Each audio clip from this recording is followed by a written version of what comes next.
Hi and welcome to this Lightroom tutorial. Today I'll be covering why you should be using mask presets, how I create presets and how I use them to speed up post-processing by applying them to create this image easily from the raw file.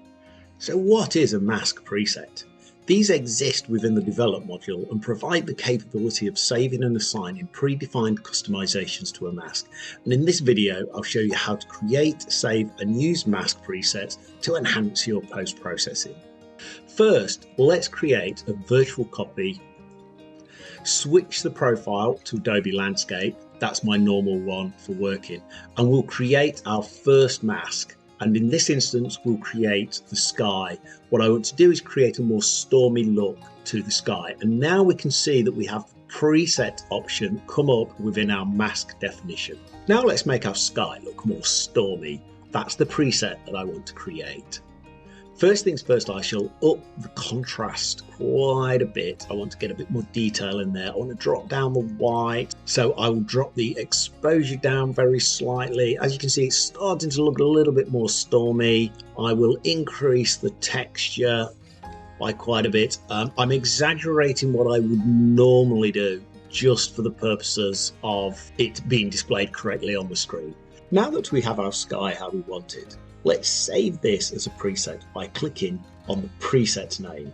You'll notice the drop down and the number of presets that already exist and come provided in Lightroom by default. In my experience, these are great as a starting set and very useful for using with brushes in particular, and I'll come on to that a little bit later. So let's now save this. If we go to the bottom of this list, you can see that we've got save current settings as new default. I will create that and I'll call it demo sky. And that's now created our preset. And remember, if you're finding this useful so far, please remember to hit that like and subscribe button, as your support for the channel means so much to me. Now I want to create a second preset for the sea, so I'll do that quickly and then we'll get on to how we can use the presets on other images. Let's duplicate and invert our mask. This will pick up the rest of the image and the sea in the foreground. I'm going to make some very simple adjustments to this one. I don't want to overcomplicate it, just want to make it a little bit bluer. Again, I'm over exaggerating this a little bit. And that's all I really want to change on this. I've just changed the contrast, the temperature, and the dehaze. And now that we've got our required customizations for the sea, I'll save this as another preset, our second preset, and I shall call this demo sea. And that's both of our presets now saved. Before I go on to applying these changes to other images, let's first use a default process to highlight the rock within this image, which is a little bit too dark for the overall tone of this image. And it'll demonstrate how to use the default presets when using a brush. So let's add a new mask, and we're going to go for a brush mask for this one. And as you can see, the preset is still on the demo sea there, although it's reset everything. So let's actually pick, and I'm going to pick one of the default ones. I'm going to pick the dodge tool. So you can see I've got a brush that's probably about the right size. Just make it slightly bigger. And I want to highlight. So all I'm really going to do now is paint this, and you can see it's starting to lighten it. I suspect it may not be coming through in the video so much. The default exposure increase is 0.25. So just for the sake of this, let's just up that to 1.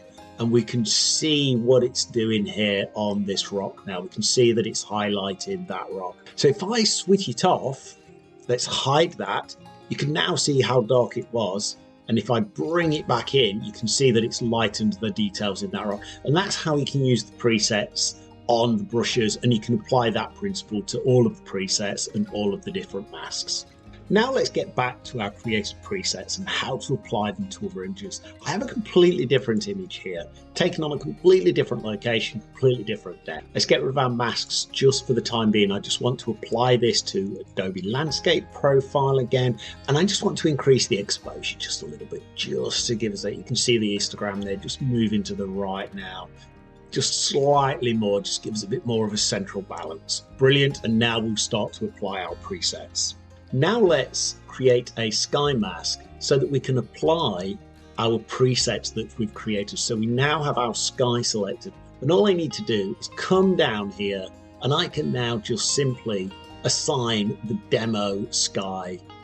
I also want to apply the sea one that we created. We possibly could have given it a slightly better name, but I want to apply that one to the water in the foreground as well. So what I'm going to do is actually have a linear gradient, because I want to exclude the land in the middle. So I'm just going to drop that out, make sure that that's level. I've now got my linear mask, and I will apply the demo sea one that I created, and you can see that's given us better tones in the image in the foreground for the water and also the sky. This image deserves a slightly different crop, so what I'm going to do is give this a 60. Now there's too much at the top of this image, so let's just cut that down, create a 16:9 just for the final image, and there we have it. And that's how quickly we can assign the presets to the masks to give us the effects that we want within our images.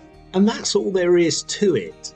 The presets can be applied to any mask type, and I'm sure over time, like me, you may end up with a collection.